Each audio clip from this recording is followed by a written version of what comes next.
주권방송 가난한 교회를 향한 시대의 징표입니다. 오늘 우리 방송 주제는 로메로 대주교는 누구인가? 고통 속에 살고 있는 양들은 착한 목자, 참된 목자를 그리워하고 찾고 있습니다. 우리 시대, 특히 한국 상황에서 로메로 대주교는 큰 의미를 가지고 계신 분입니다. 우리와 같은 그런 국민은 아니었지만, 그러나 그분처럼 고통 많은 민중, 또 가난한 민중들을 자기 몸을 바쳐 사랑했던 그런 목자, 과연 우리들에게는 있는가?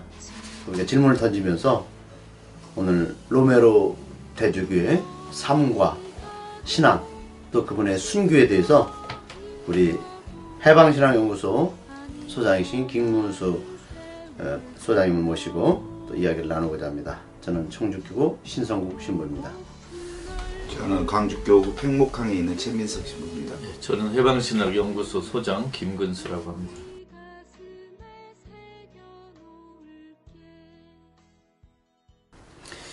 우리 김근수 소장님은 그 로메로가 대주교님이 살았던 그 중남미에서도 공부도 하시고, 또 거기서 가난한 민중들 지역에서 현장에서 살았기 때문에 누구보다도 로메로 대주교님의 그 삶에 대해서, 또 그분의 그 목자로서의 그 길에 대해서 잘 아실 건데, 어떻게 로메로 대주교님은 어떤 분이셨습니까? 로메로 대주교님 한마디로 회개한 주교였다, 이렇게 말씀드리고 싶습니다. 많은 형용사, 명사가 있을 때인데도 왜 회개 이 단어를 골랐느냐? 현실 세계에서 회개한 주교가 너무나 드물기 때문에 그렇습니다. 그 고위 성직자일수록 회개하기 어려운 까닭은 가진 게 너무 많기 때문에 그렇습니다. 돈, 명예, 권력, 많은 것을 가지고 있는 분들이기 때문에 놓기가, 나누기가, 버리기가 너무나 어렵습니다. 그런데 이 로메로 대주교는 돌아가시기 2년 전에 회개한 분입니다. 그러니까 돌아가시기 2년 전에 61세에 회개하셔서 63세에 돌아가시고, 61세 이전의 삶은 그냥 우리 한국에서도 흔히 볼 수 있는 그저 그렇고 그런 있으나마나 평범한 주교들 중에 한 분이었습니다. 그래서 회개한 주교라는 명칭을 붙였고, 그것이 현대 세계의 많은 여러 나라의 주교들에게도 큰 충격으로 다가오고 있습니다. 그러니까 주교님의 삶의 자리가 그분이 어떤 주교가 될 것인지를 결정하는 거 아니겠습니까? 그렇습니다. 그 전에는 그렇다면 사실은 그 하느님 백성들의 삶의 자리에 있지 않았다고 볼 수 있을 테고, 있었더라도 관심이 없었을 테이고, 그 이후에 이제 그 가난한 백성들의 한숨 소리, 아파하는 소리를 듣는 어떤 삶의 현장으로 가셨기 때문에 어떤 삶의 질적 변화가 이루어졌을 텐데, 구체적인 계기가 어떤 계기가 있었습니까? 우리 관심은 어떻게 해서 그 로메로 대주교가 회개하게 됐느냐, 그 계기를 알고 싶은 거잖아요. 네. 그 61살 이전에 로메로 대주교는 가난한 사람들을 멀리서 지켜보는 사람. 가까이서 가난한 사람의 숨소리를 들었다기보다는 멀리서 구경합니다. 그리고 가끔 돈을 모아서 가난한 사람에게 선물하고 돌아오는 그런 정도의 평범한 삶을 살았습니다. 그런데 아주 친한 그 루틸리오 그란데라는 예수의 신부가 있었는데, 친구이자 고백 신부였습니다. 그런데 당신이 볼 때 너무 모범적이고 가난한 사람을 위해 살았던 그 루틸리오 그란데라는 신부가 정부군의 총에 맞아 살해됐습니다. 그란디. 예, 그란데, 루틸리오 그란데. 그래가지고 그 그란데 신부의 그 시신을 모신 성당에 가서 밤새 기도하다가, 왜 내 친구가, 이렇게 모범적으로 사는 친구가 총에 맞았을까 하는 그 고민을 하다가 나도 친구의 뒤를 따르리라, 그렇게 결심을 하시고, 그 다음날 생각을 바꾸고 그 주일에 미사에서 신도들에게 공식으로 사과를 했습니다. 그러니까 포인트는 그거 아니겠어요? 그러니까 늘 우리의 삶에 우리 자신을 되돌아보아야 하는 부분 중에 하나가, 가난한 사람들을 위한 주교로서 살았던 거죠. 예. 이제 자선의 차원이잖아요. 예, 예. 그런데 어느 순간에 친구 노틸리오 그란데 신부의 죽음을, 고백 신부의 죽음을 보고 이제 가난한 사람들, 그리고 함께 살고 그렇게 함께 살았던 신부의 삶을 들여다봤을 거고, 예. 그래서 가난한 사람의 현장에 참여하게 된 거 아니에요. 그렇죠. 가난한 사람의 옆에 있는 것과 가난한 사람들 위에 있는 것과의 차이는, 사실은 말의 차이는 아주 단순하지만, 가난한 사람들을 위하는 교회라고 자꾸들 얘기하지만 실제로는 가난한 사람의 삶과 별로 관심 없거나 별개인 삶으로 사는 경우가 지금은 우리의 삶의 현실 안에, 교회의 현실도 그렇고, 그래서 가난한 사람들과 함께, 가난한 사람들 옆에, 가난한 사람들 삶의 자리에 들어간다는 게 아주 작은 차이 같지만 어마어마한 차이 아닌가요? 그렇습니다. 그 로메로 대주교가 친구 신부의 죽음을 이해를 못했습니다. 왜냐하면 평소에 누구 말대로, 편한 말대로 죽을 짓을 한 것도 아니고 비난받는 삶을 산 것도 아니고 너무나 존경받고 가난한 삶을 살았는데, 그런 친구가 돌아가시는 걸 보고 이 친구 신부의 죽음은 예수의 죽음과 비슷하다. 그걸 알아냈어요. 그리고 친구는 가난한 사람하고 가까이 있었는데 로메로 대주교 본인은 멀리서 있었다는 걸 깨달은 거예요. 내가 가난한 사람을 잘 모르고 있구나. 내가 가난한 사람에게 가까이 다가서야게 되겠구나 하고 결심을 했습니다. 그럼 예수님은 그렇게 보는 거잖아. 방금들 가난한 사람들을 위한 사람이 이제 가난한 사람의 친구가 된 거지. 네, 그렇죠. 그게 엄청난 실존적 변화입니다. 멀리서 구경하던 사람이 옆에서 숨소리를 들었어요. 이게 가난한 사람이 로메로에 온 게 아니고 로메로가 가난한 사람에 가버린 거예요. 그러니까 교회로 오는 게 아니고 교회 밖으로 나가서 가난한 사람에게 다가선 거예요. 거기서 로메로가 회개했습니다. 어떻게 회개했느냐? 주일미사 때 신자들에게 이렇게 고백했습니다.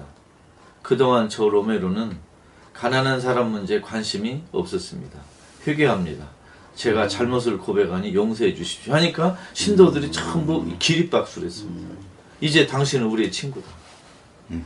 그때부터 이제 완전히 변해버린 것이죠. 이제 당시의 중남미 상황, 예. 어떤 정치적인 상황, 또 경제적인 불평등, 이게 이제 아주 극심했고, 그렇죠. 특별히 그 지주 그룹, 또 이제 그 군사 정권하고 결탁해서, 이제 군사 정권은 지주 그룹들을 뒤에서 다 뒷바라지 해주고, 또 지주 그룹들은 보통 농토, 그 소작농이 한 80%라면 예. 지주그룹 20%가 그 나라 전체 농토를 다 차지해버리고, 그래서 이 농민들이 자기들의 어떤 그 땅을 읽을 수가 없는 상황, 내쫓기는 상황, 이런 상황에서 이제 그란데 신부님이 그 이제 아마도 그 농민들의 그 권익을 위해서 이제 이렇게 투신하는 것 같은데, 그 그란데 신부님에 대해서 조금 더 좀 많이 설명한다면서요. 주로 어떤 일을 많이? 그란데 신부는 그 예수의 신부로서 그 농민 공동체에 있으면서 농민들의 의식화,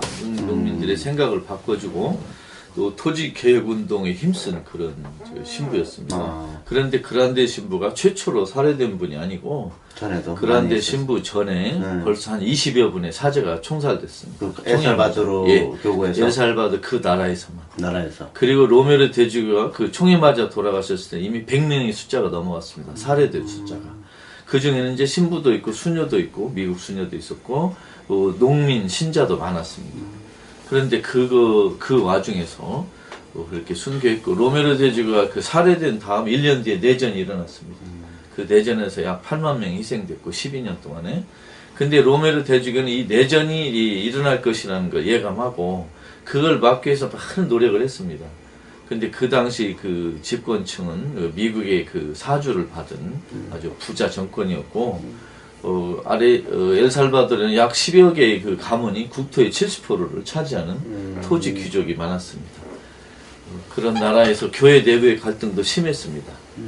그러니까 그 지주를 지원하는 그 사람들과 농민을 지원하는 사람들이 아주 많았는데, 그때 그 회개하고 나서 이 로메로가 살면서 본인의 마음을 털어놓은 일기장이 있습니다. 78년부터 24개월 동안 약 450페이지의 그 일기를 썼는데 손으로 쓴 게 아니고 카세트 테이프에 녹음을 했습니다. 이걸 미국으로 이제 빼돌려 가지고 살해된 지 9년째 나왔는데 그게 곧 한국말로 출판됩니다. 근데 거기에는 정말로 오늘 우리 이 시간에 그 청취자에게 설명할 수 없을 정도로 많은 분량의 각종 그 정말 일화, 고뇌가 다 있습니다. 제가 거기서 하나 깜짝 놀란 게 있는데 네. 이건 한국 사회에서는 아직 일어나지 않은 일 같아요. 엘살바도르 농민들이 본인들의 그 억울한 심정을 호소하기 위해서 성당을 점거합니다. 성당을 점거합니다. 그러니까 신자들이 이 농민 신자들이 그 산살바도르 시내에 들어와가지고 그 큰 성당을 점거해 버려요. 그럼 어떻게 되겠어요? 일단 미사가 진행이 안 되죠. 그런데 그 본당 신부님들은 그 점거된 성당에서 그 점거한 농민들하고 미사를 같이 지냅니다. 그러면 성당 바깥에를 이제 경찰이 둘러싸고 그러면 꼭 로메르 대주교가 현장에 갑니다. 성당에 가가지고 중재를 서요. 이제 농민들하고 그 정부 당국자 중재를 서서 꼭 고향으로 무사하게 돌아가게 하고 그런 사례가 아주 많이 나옵니다. 깜짝 놀랐어요. 그러면은 이제 만일에 우리나라 한국 현실 그래서 지금 노동자들이 비정규직으로 몰리고 또 비정규직 노동자들은 그 기본적인 그 생활비도 벌 수 없을 정도로 열악한 환경에 그러니까 우리나라 노동자들도 정말 자기들의 어떤 그런 주장이나 권리를 그 누군가에게 호소하기 위해서 성당을 점거해서 거기서 그 집회를 열고 신문화 주교들이 그들을 만나서 정부에 또 호소하고 그것이 오늘 우리 로메로 대주교의 살았던 그와 따르는 길이 아닌가 생각이 들어요. 복음적인 행동이 아닌가 생각해요. 그 당시 산살바도르가 78년, 80년이니까 벌써 35년이 넘었죠. 그 벌써 30여 년 전에 농민들이 성당을 점거했다. 그 나라는 뭐 천주교가 가장 많은 종교니까 성당을 점거하는 게 아마 예상 가능한 일이었고 만일 그런 사건이 현재 한국에서 일어났다. 예를 들면 어느 노조나 어느 농민이나 어떤 그 억울한 그 심정을 가진 개인이나 그 단체가 예를 들어 조계사나 명동성당을 점거했다. 그러면 추기경이 과연 경찰 투입을 요청했을까? 또는 중재를 섰을까? 상당히 그 이렇게 관심이 가는 대목입니다. 그런 식으로 그 사람들은 자기 의사를 표시했습니다. 네. 그러면 그 1980년도 그 대한민국의 정치 상황과 네. 또 엘살바도르의 1980년대 정치 상황에 유사점이 있었을 거고 차이점이 있었을 텐데 유사점은 군사 독재였고 차이점은 여기는 그 전두환 군사 쿠데타로 집권했다면 거기는 합법적인 선거를 통해서 군인들이 계속 집권하는 그런 정도 차이였습니다. 그러나 여기보다 거기는 더 살인 사건이 많았습니다. 납치, 테러, 살인이 많았고 그러나 여기하고 거기 다른 점은 거기는 로메르 대주교를 비롯한 많은 신부님들이 저항의 편에 섰다. 그게 좀 차이가 나요. 그러면은 그 이제 이 중남미는 400년 전에 450년 전에 가톨릭 국가들 스페인이나 포르투갈 같은 그 당시에 이제 그 식민지 확장을 노렸던 나라들이 가톨릭 국가들이 가서 이제 식민지를 만들고 거기서 이제 강제로 영세를 주고 그리고 이제 그 가톨릭 국가로 이제 거의 다 바뀌었는데 엄밀히 따지고 나면 가톨릭 국가의 책임도 상당히 큰 거 아닙니까? 식민지 그렇습니다. 국가들의 책임이. 그렇습니다. 그 빈부격차가 막 클 정도면은. 그러니까 남미 대륙이 스페인 포르투갈의 그 선교 겸 정복의 역사로 500년이 내려왔는데 그동안에 그 남미를 포르투갈 스페인이 군인들이 정복하면서 약 2천만 명 이상이 살해됐습니다. 엄청난 숫자죠. 500년 전 2천만 명. 그런데 그 많은 희생자들의 대부분은 그 전쟁으로 죽은 게 아니고 질병으로 죽었습니다. 유럽에서 그 사람들이 가져온 또는 묻어온 병균에 남미 사람들이 그 저항력이 없어서 희생자의 80%는 질병으로 죽었습니다. 그리고 나머지는 전쟁 중에 살해됐고요. 그런데 그 유럽의 사람들이 가져온 유럽식 봉건 체제가 남미에 정착을 해서 남미 천주교회도 어떻게 보면 그 혜택을 받고 500년을 살았습니다. 그러니까 남미 천주교회는 남미에서 지배 계층의 일부가 됐습니다. 남미 천주교회는 남미에서 보니까 재산이 많은데 첫째 토지, 두 번째가 교육기관을 소유하고 있어요. 이게 남미의 초중고 대학이라는 교육기관의 80% 정도가 천주교 소유입니다. 이게 천주교는 엄청난 재산가예요. 남미에서 보니까. 그리고 대부분의 지식층들을 교육하는 교육기관의 소유지였다는 겁니다. 그것도 보니까 한편으로는 그 계몽적 역할을 했지만 한편으로는 지배체제 역할을 많이 했어요. 천주교가. 그 역할은 한국하고 좀 다른 것 같습니다. 한국은 아직 천주교 교육기관이 그렇게 많지는 않지만 지금 우리의 현실을 보면 야당이 존재감이 없다 그러거든요. 그렇죠. 이렇게 쌍용 자동차뿐만 아니라 그 민생 문제가 세월호 문제뿐만 아니라 이런 상황에서도 그 가난한 사람들을 대변해 줄 만한 정당이 없다. 이게 지금 대한민국의 현실이고 말 없는 사람들의 말을 대변해 줄 만한 사람들이 사실 없을 때 오스카 로메로 대주교님이 그 민중들의 말을 대변해 주었단 말이죠. 그리고 그때 군사정권의 포갑 안에서 그 오스카 로메로 주교의 유명한 말이 있어요. 너희들이 나를 죽이면 난 다시 민중의 목소리로 민중 속에서 다시 나는 솟아오를 것이다. 그렇죠. 얼마나 멋진 말이에요. 너희들이 나를 죽일 수 있다. 그러나 나를 죽이면 나는 민중 속에서 우리 민중 속에서 나는 다시 솟아오를 거다. 다시 부활할 것이다. 네. 이렇게 그 가난한 사람들의 말 없는 사람들의 말을 대변해 준다. 요게 지금 한국 사회에 가장 필요한 때가 아니에요? 그렇습니다. 지금 우리 최신부님 로메로 주교님을 정확히 파악하셨는데 로메로 대주교님이 살아계실 당시의 별명 중에 하나가 목소리 없는 사람들의 목소리였습니다. 목소리 없는 사람들의 목소리. 당시 로메로의 그 장점은 그 나라에서 목소리 없는 사람들의 목소리를 확실히 대변해주는 사람으로 꼽힌 것입니다.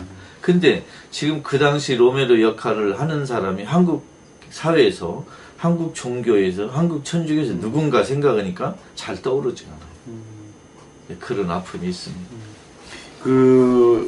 이제 저도 옛날에 그 해방신학 관련된 그 책들 읽고 또 이제 그 기초교회 공동체라는 그런 이제 책도 좀 읽었었는데 그 당시 80년대 해방신학이 중남미에서 싹트면서 이렇게 농민들 또 그리고 가난한 민중들이 함께 모여서 지역의 현안 문제를 이렇게 같이 복음적인 눈으로 그것을 말하면 서로 이야기를 나누고 또 삶의 고통을 나누고 또 자기들이 겪고 있는 농민 문제라든지 땅 문제라든지 그런 것들을 다 같이 나누면서 이제 함께 연대하면서 자기들이 운명을 해결해 나가요.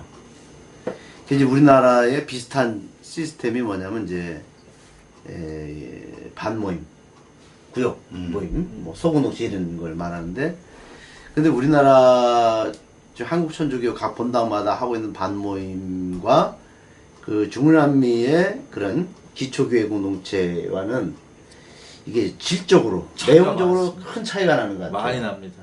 그쪽에서는 주로 그 기초교회 공동체가 이렇게 지향했던 그런 것들은 주로 어떤 거였죠? 그러니까 그 사회의식에 대한 기초 공동체는 첫째는 우리 요새 우리말로 말하면 사회교리를 주로 하는 그런 역할입니다. 사회교리. 근데 한국의 그 반모임이나 그런 소공동체는 사회교리 합니까? 사회교리 전혀 없어요. 신도들의 그 조직관리 차원에서 하는 정도지 사회교리를 전파하고 그 국민들이 스스로 자립심을 기르는 그런 종류의 모임은 한국 아니지 않습니까? 그렇지. 의식화가 전혀 없어요. 예, 거기 그 소공동체 운동은 의식화 교육이 아주 잘 됐습니다. 그러니까 이제 그 의식화 교육은 자신의 삶의 문제를 그 공동체 안에서 나누었다는 거라면 예. 그 한국교회에서 반모임은 어떤 방식으로든 삶과 유리될 수밖에 없고 삶을 교회에서 나눈다는 것 자체가 훈련되지 않았을 뿐만 아니라 그래서 나눈다는 것이 기껏 시어머니와의 관계가 안 좋다. 그래서 나는 이렇게 해봤더니 시어머니의 관계가 좋아졌다. 이런 가족 안에서의 관계의 어려움들을 호소하고 또는 그것을 함께 고백하거나 또는 풀어내는 이런 방식의 그 안에는 그것도 사실은 우리의 삶의 한 부분이지만 정작 우리의 기초 삶을 나누는 부분들이 부족했다는 것이 기본 틀이지 않겠어요? 예, 남미의 기초 공동체는 의식화 교육이 잘 됐고 사회교리가 잘 논의됐고 삶의 문제를 다루었다면 한국의 소공동체는 그 삶과 분리된 신앙의 문제, 그 다음에 사회교리를 가르치지 않는, 그래서 오히려 신도들을 더 보수화시킨 그런 촉매가 되지 않았나 생각합니다. 한국 교회 반모임을 저도 이렇게 신문사를 보면은 우선은 그 본당 차원에서는 조직 관리, 예? 그 구역의 아파트 어느 동 사람들이 모여서 이제 그 반장이 이제 냉담자들 다시 이제 끌어내는 하나의 수단으로서, 그 다음에 이제 그 사람들끼리 친교, 서로 이렇게 천주교 신자들끼리 가깝게 함으로써 어떤 관계를 좋게 하면서 이제 하는 문제. 그리고 이제 본당 신부들이 이제 신자들 판문성사 때 이제 이렇게 성사표 돌려줘서 성사 보게끔 하고. 그러니까 사회 의식과 그 지역 사회의 혈압 문제는 전혀 거기에 올라오질 않아요.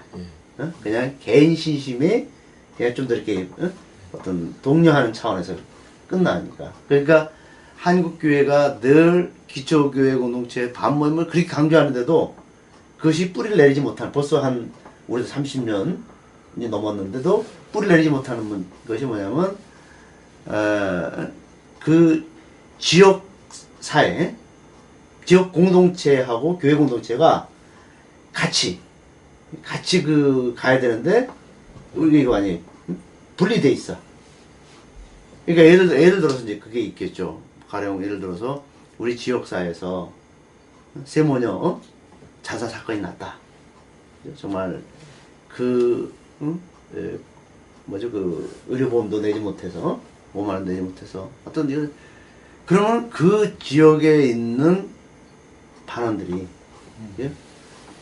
좀 이 문제를 가지고 우리가 어떻게 앞으로 이런 것이 일어나지 않도록 우리가 어떻게 사람들을 돌볼 수 있을까? 가난의 문제를 해결할 수 있을까? 그것을 같이 공유해야 되는데 그런 것은 전혀 이루어지지 않아. 그러니까 이제 기본 틀이 정리와 정돈이라고 하는 아까 얘기 중에 성속 이원론이 우리 한국교회 안에 그대로 내재화되어 있어요? 내재되어 있는 한 이것이 반모임 소공동체를 어떤 방식으로 조직화한다 해도 그것은 깨어있는 하느님 백성으로서의 의식, 그것을 확인하는 과정이 아닌 위로부터 신자들을 관리하는 관리 차원의 반모임이지 하느님 백성으로 깨어있는 삶을 살도록 하는 공동체의 삶의 문제가 아니라는 거죠. 따라서 이 반모임도 역시 성속 이혼론 속에 갇혀 있을 수밖에 없다. 예, 잘 연상성상이 있다. 예, 성속 이혼론을 극복하지 않는 한 아무리 소공동체 반모임 아무리 짜게고 조직화해도 실패할 거로 생각합니다. 그래서 이제 아주 힘들고 어려운 상황에서 사회교리가 기본으로 바탕이 되어 있고, 그래서 그들이 힘들고 어려울 때 교회로 들어간 거죠. 그렇죠. 그래서 교회에서 들어간 그 교회의 백성들을 그 본당 신부가 외면하지 않고 거기에서 함께 문제를 공유하고 하느님께 기도드리고 그리고 저항의 몸짓을 함께 할 때, 그때 로메로 주교가 와서 군인들과 그리고 하느님 백성들과의 관계를 중재하는 역할을 하신 거 아니겠어요? 그렇죠. 예, 그때 그 오스카 로메로 주교가 살해 당한 것이 3월 23일인데 사순절 첫 주일 미사 때라고 하는데, 그때 로메로가 군인들에게 한 그 메시지가 참 그 정말 감동스러운 메시지가 있어서 예. 함께 좀 공유했으면 좋을 것 그래서, 같아서 예. 제가 읽어보겠습니다. 예, 예.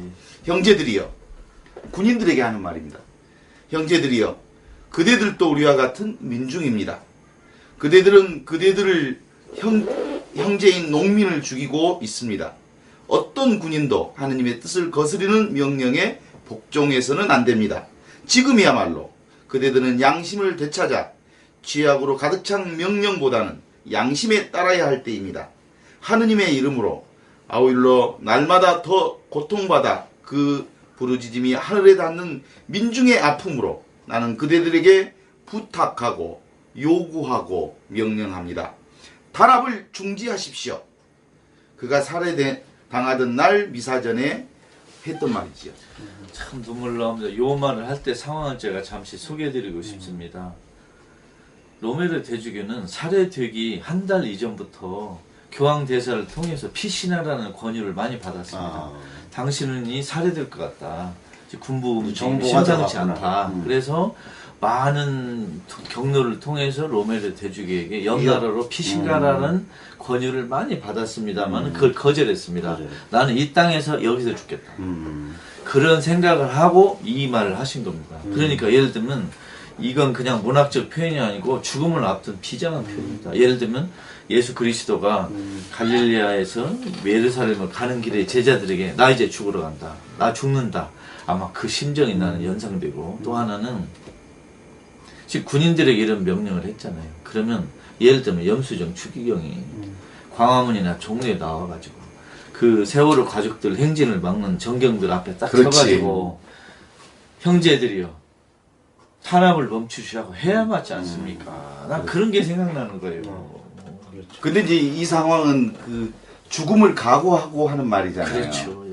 예. 죽음을 각오했다는 얘기는 실제로 이제 이미 밀 하나가 땅에 떨어져 썩으면 많은 열매를 맺지만 하나를 그대로 개별적 존재로 나 혼자 잘 살면 하나를 그대로 남을 뿐이다.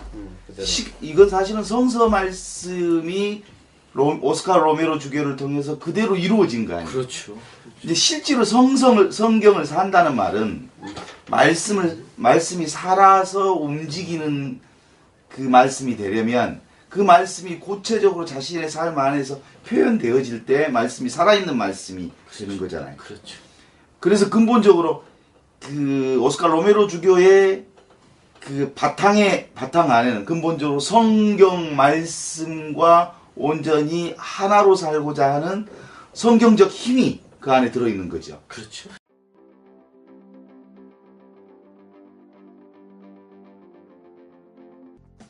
주권방송이 민중의 눈과 귀를 멀게 하는 공중파와 종편, 신문들에 맞서 진보 언론의 사명을 다할 수 있는 힘은 애청자분들의 적극적인 참여에 있습니다.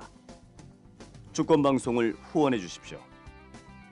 홈페이지 www.615tv.net에서 민들레 홀씨 정기 후원인이 되어주시거나 우리은행 1005-501-779-765 주식회사 주권방송으로 직접 후원을 해주셔도 좋습니다.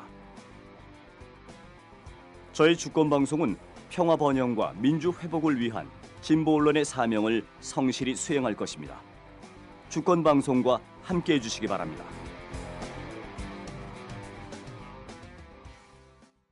로메로 대주교님이 강론을 아주 잘하셨습니다.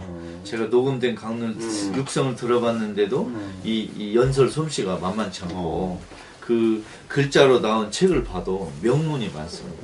그래서 정말 이분이 성서적으로 굉장히 깊이 묵상을 하셨구나 이런 생각이 들어갑니다. 그 이제 강훈 주교님의 책이나 메시지 말씀 보면은 나뿐만 저뿐만 아니라 다른 사람들도 그래요.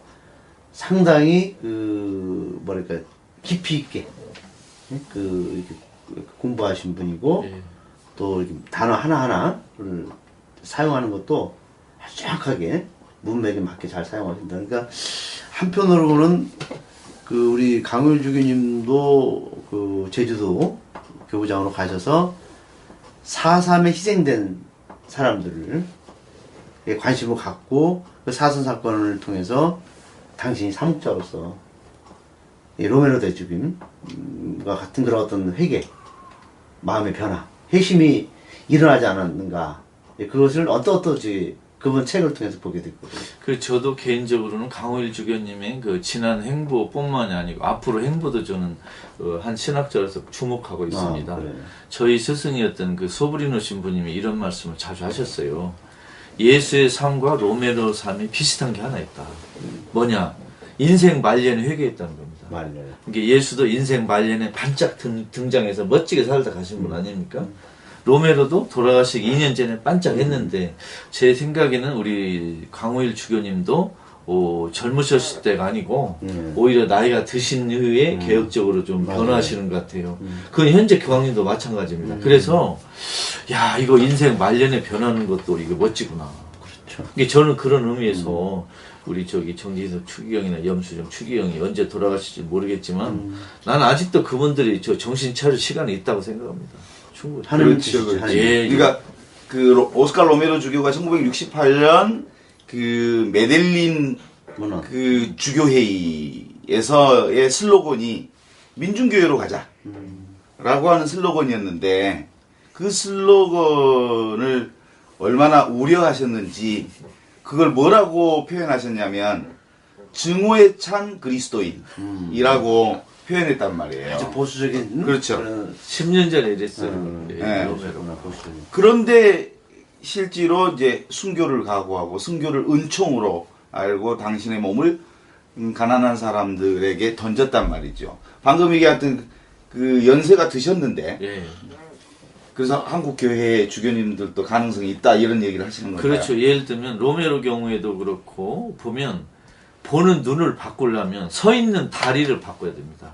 그러니까 내가 보는 눈을 바꾸려면 서 있는 자리를 바꿔야. 자리를, 삶의 자리를. 예. 예를 들면 우리 최신분이 팽모강을 지키지 않습니까? 네. 제 개인적인 느낌으로는 팽모강에 계시지 않을 때 하면 바꿔졌을 거로 예상합니다.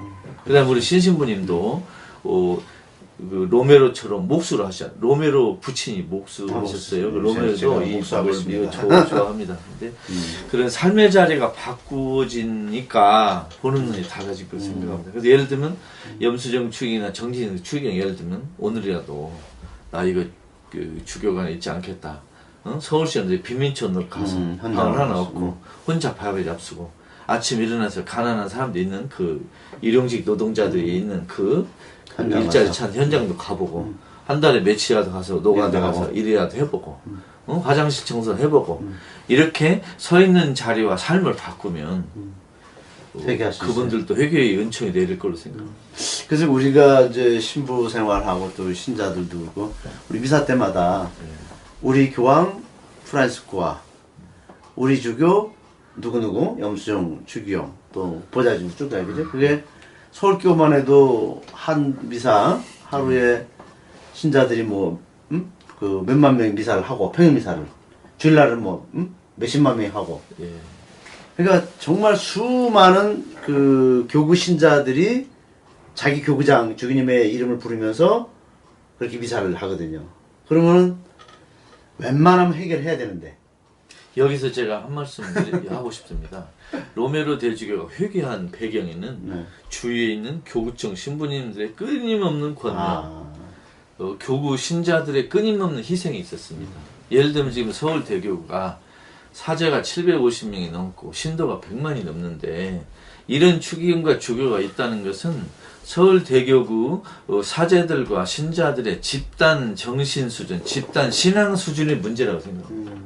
만일 서울대교구 신부님들이 정말 희생적으로 예수를 따라 사는 신부들이 많았다면은 저렇게 잊지 못할 겁니다. 그래서 그 핑계를 추기경 개인에게 돌리는 건 나는 정당하지 않다.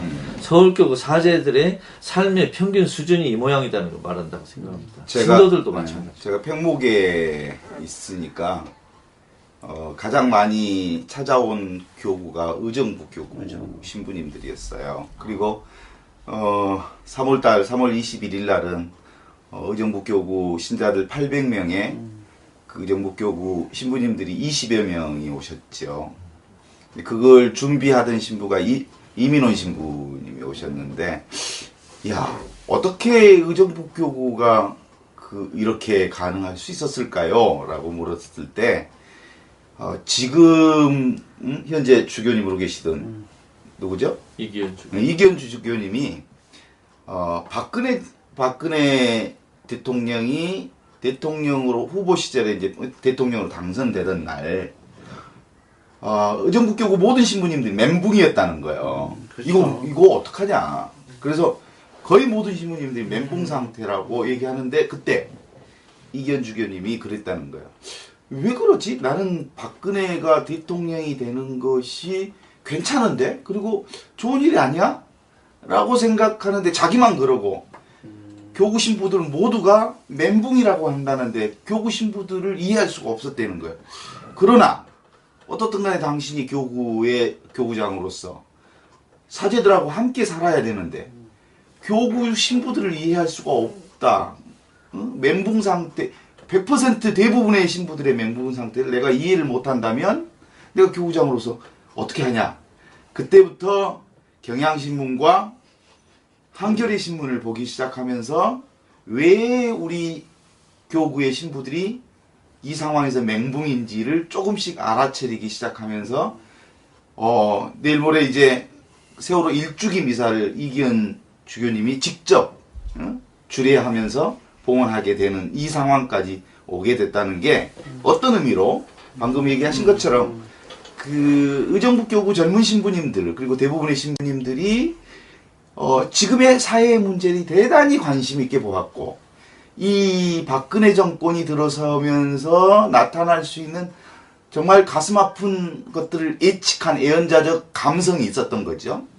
그것에 사실은 주교님이 함께 동참하기 시작하면서 변화가 이루어졌다는 점에 있어서 또 한편으로는 이제 신부들이 주교를 변화시키는 역할을 했다. 이렇게 볼 수 있네요. 그죠? 그러면요. 그러니까 한 주교가 회개하기 위해서는 본인의 결단과 노력도 있지만 그 동료 사제들과 신도들의 협조가 필요합니다.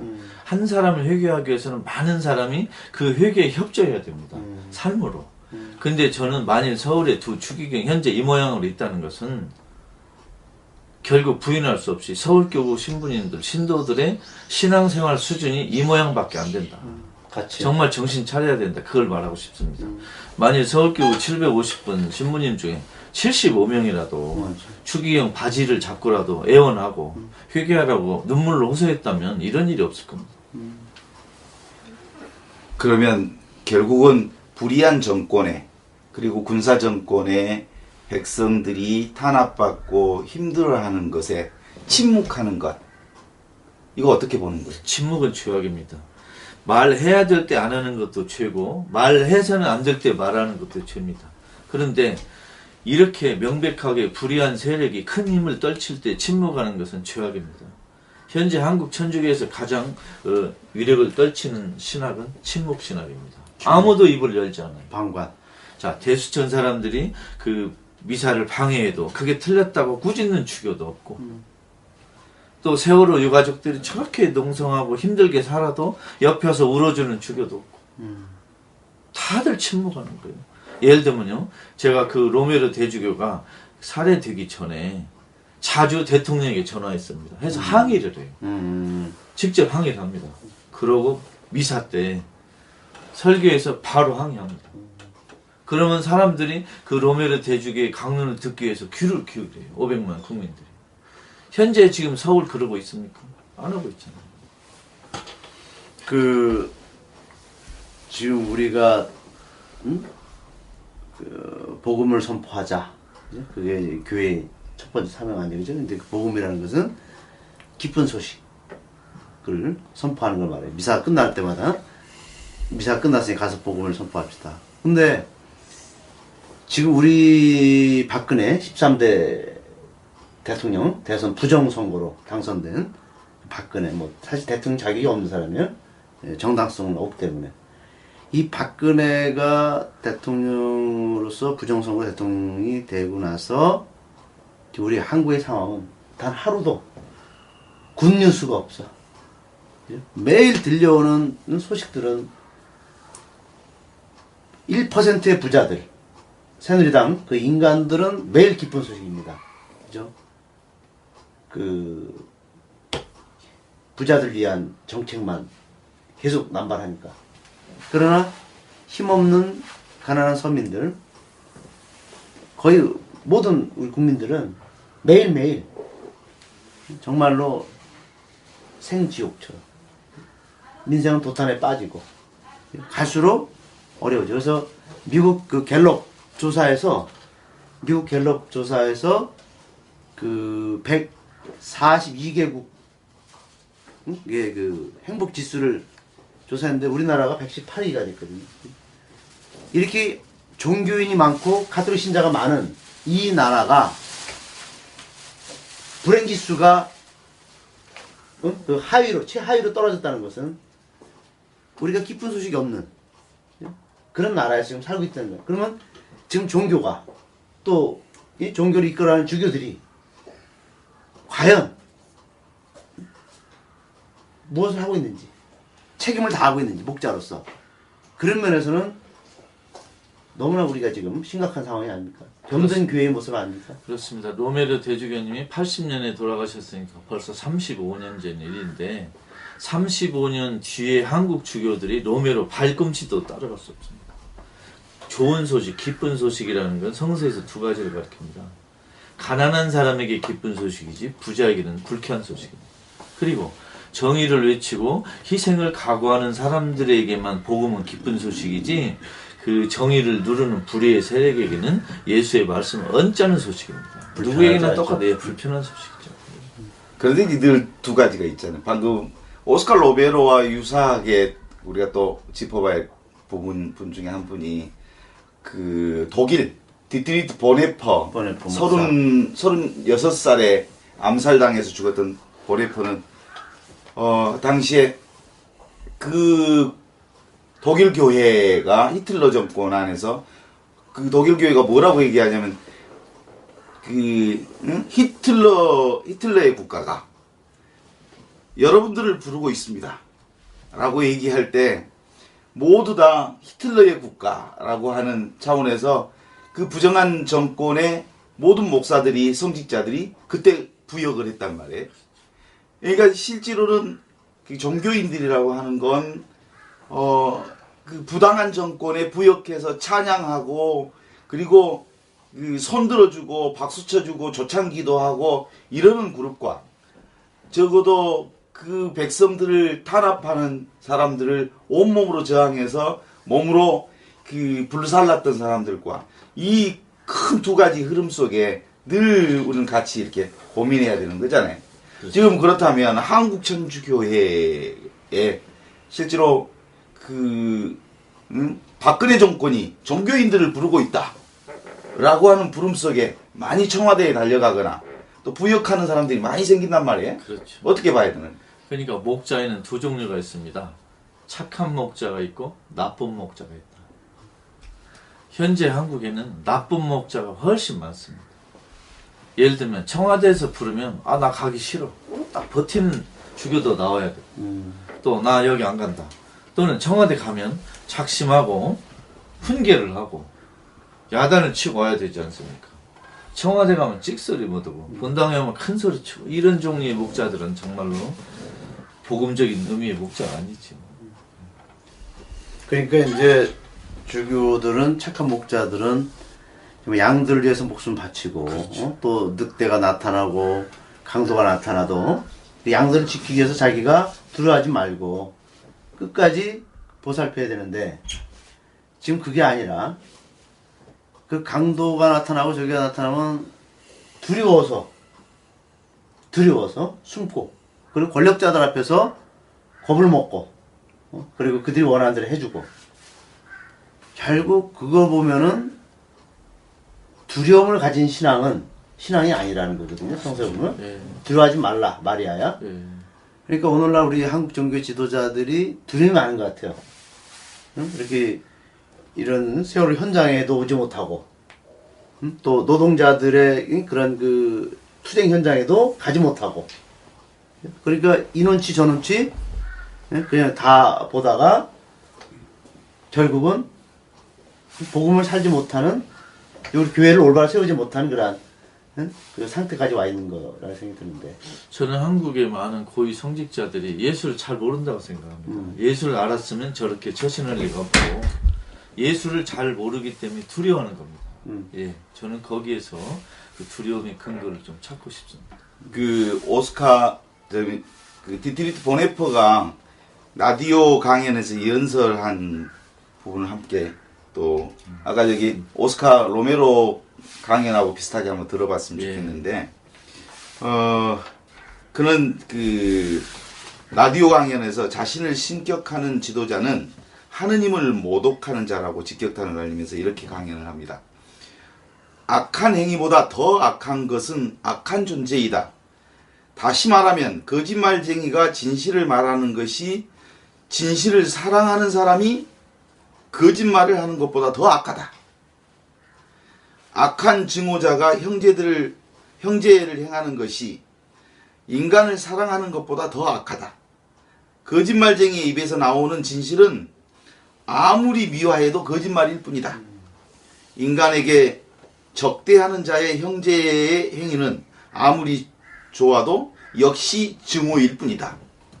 이렇게 얘기하면서 사실은 그가 가지고 있는 기본 하느님으로부터 오는 사랑인지 자신을 하느님처럼 받드는 자에게서 나오는 그 목소리인지는 이렇게 분명하게 구분시켜 주는 것 같아요. 예, 그렇습니다. 그 보네포 말, 또 로메로 말이 같은 선상에 있다고 보입니다. 저는 만일 현재 한국의 주교들이 우리 한국의 초대교회에서 평신도들이 박해를 받고 순교하는 그런 상황이 오면 과연 몇 사람이나 순교를 할까? 저는 염려가 됩니다. 그 원래 그 빨간 모자가 순교의 표시라면서. 그렇죠. 그리고 그 먼저, 순교는 예. 은총의 표시고. 그렇죠. 왜 은총을 싫어하지? 그러니까요. 주교가 은총을 싫어한다. 참 모순 아닙니까?